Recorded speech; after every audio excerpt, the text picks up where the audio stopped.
Hello bachcho, let's read the question first. And question says that a lens having focal length f and aperture of diameter d forms an image of intensity I. Aperture of diameter d by 2 in central region of lens is covered by black paper. Focal length of lens and intensity of image now will be respectively. First is f and I by 4. Second is 3f by 4 and I by 2. Third is f and 3i by 4.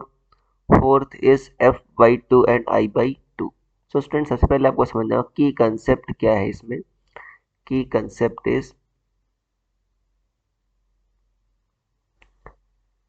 Focal length of lens. Focal length of lens. देखो बच्चों, lens की focal length क्या होती है पहले ये समझना होगा। जो लेंस होता है, अगर मान लो जो पैरेलल रेस आ रही है, फॉर एग्जांपल ये लेंस आपने बनाया, पैरेलल रेस आ रही हैं, तो अगर मान लो किसी पॉइंट पर आपका ये मिलती है तो उस पॉइंट को क्या कहते हो आप, जहाँ से जो ऑप्टिकल सेंटर से जो डिस्टेंस होती है उसे क्या कहते हो, फोकल लेंथ कहते हो। अभी जो फोकल लेंथ होती है बच्चों, किन किन फैक्टर्स पर डिपेंड करती है। पहली बात तो आपका सराउंडिंग मीडियम पर डिपेंड करती है म्यू एस पर, लेंस के मीडियम पर डिपेंड करती है म्यू एल पर, और दोनों सरफेस की रेडियस ऑफ कर्वेचर पर डिपेंड करती है। मान लो इसकी पहले की R1 है, दूसरी क्या है बच्चों, R2 मान लो।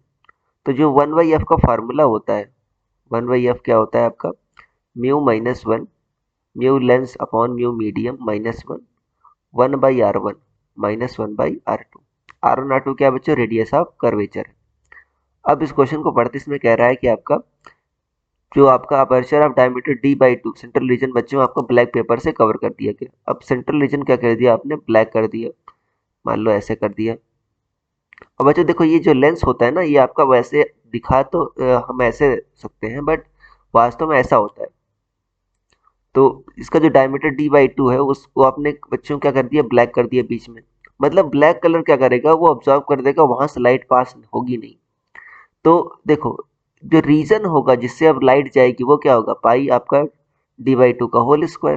कितने रीजन से ही जाएगी, मतलब आधा। तो क्या देखो, पहले कितना था आपका, पाई डी स्क्वायर बाई क्या था आपका, मान लो ठीक है ना, पाई डी स्क्वायर बाई 4 था। अभी क्या होगा आपका, पाई डी बाई 2 का स्क्वायर बाई 4। तो देखो पाई डी स्क्वायर बाई 4 अगर कॉमन ले लोगे, 1 माइनस 1/4, तो कितना आ जाएगा, 3/4। मतलब जो अभी है आपका, अभी 3/4 एरिया ही आपका बचा, तो 3/4 एरिया से ही लाइट जाएगी।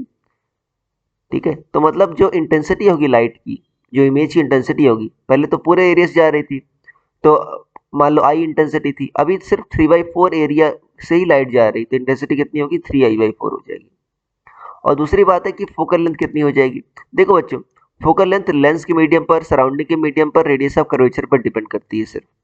अब ब्लैक कलर रखने से कोई भी चीज़ अफेक्ट नहीं हो रही, लेंस का मीडियम अफेक्ट हो रहा है, ना सराउंडिंग का मीडियम, ना रेडियस ऑफ कर्वेचर अफेक्ट हो रही सर्फेसेस की। तो आपका कोई भी इफेक्ट नहीं हो रहा, तो फोकल लेंथ आपकी एफ ही रहेगी। फोकल लेंथ आपकी एफ रहेगी और इंटेंसिटी 3I/4 हो जाएगी। तो योर करेक्ट आंसर कौन सा है आपका, ऑप्शन नंबर थर्ड मैच कर रहा है। Your final answer will be option number 3। I hope you understood it well. Best of luck.